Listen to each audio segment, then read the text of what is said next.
Well, she's worked as an advisor on NAFTA with the Trudeau government, has worked with her U.S. counterparts on all sorts of policy as a cabinet minister, and she's been Canada's official opposition leader.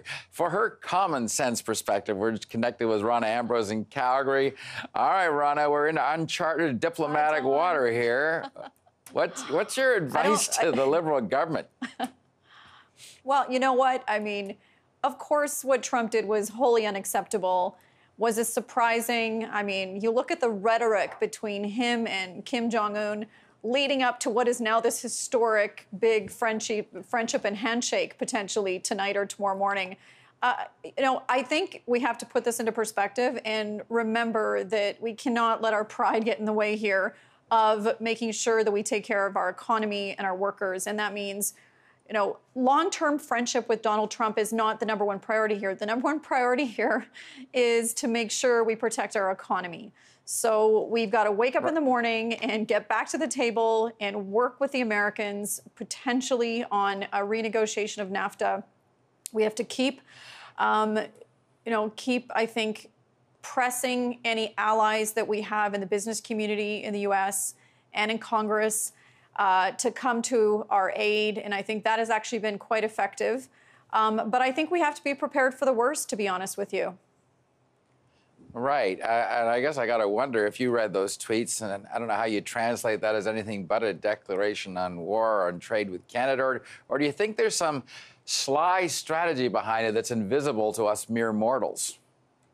I don't think we have to be godlike to realize that Trump has had a strategy of creating massive uncertainty in the Mexican and Canadian economy ever since the NAFTA renegotiation started. And what has that done? It is lowered the value of our dollar. It's lowered the value of the peso. It has meant that investment in Canada had dropped off a cliff in the last quarter. It means some businesses are thinking about relocating to the United States. So, I mean, we cannot control Donald Trump. We know that.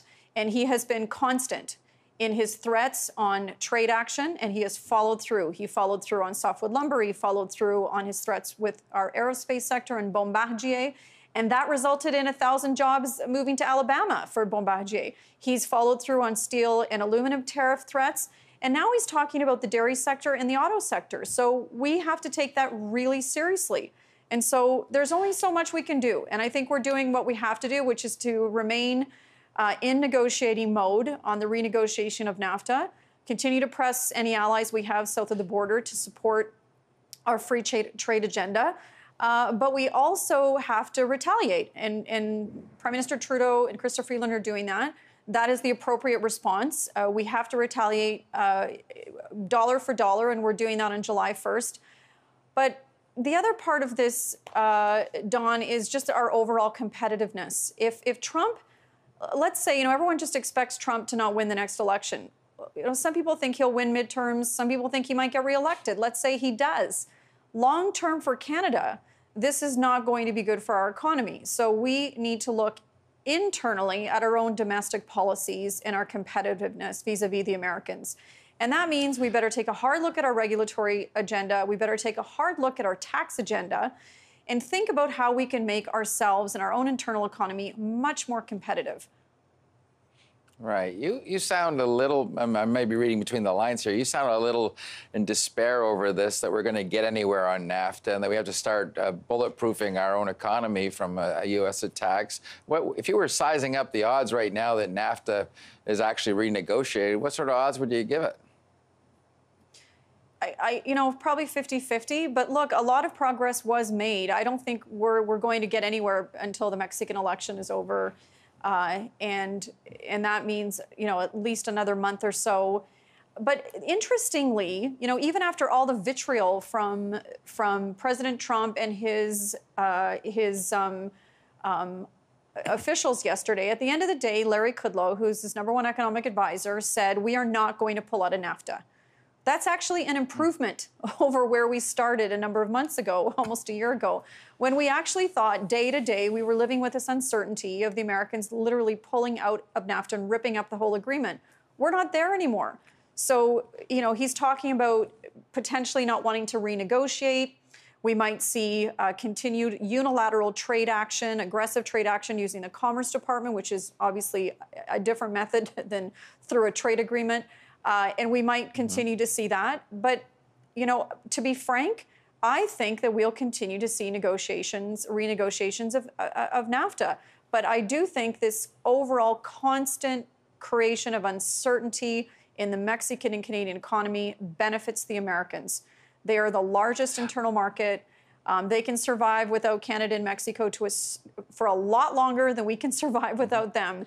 And so in a trade war, you run the numbers and they come out on top. So we have got to be thinking of our own competitiveness vis-a-vis our largest competitor south of the border. I'm almost out of time. I got to ask you, should Canada think about throwing supply management under the bus? Because that seems like a Donald Trump win if we do that, and that might be enough to offset, you know, other topics of negotiation that we can't live with, like the sunset clause. Well, I mean, I think we have to consider a lot of different things, and the problem is supply management. And I was part of a government that also protected supply management. It's politically sensitive. But yes, it's very clear that Donald Trump is taking clear action at the supply managed sector, and it is a protected sector in Canada.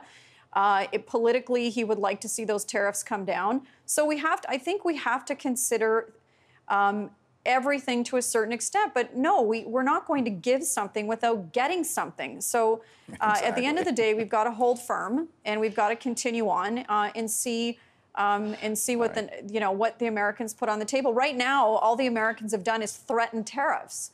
This is not we don't have a willing partner at the table here. So before we put something on the table that's going to hurt us, I think we have to have a willing partner. Good stuff. All right, Rona Ambrose, thanks for joining us. Appreciate this. Good to see you.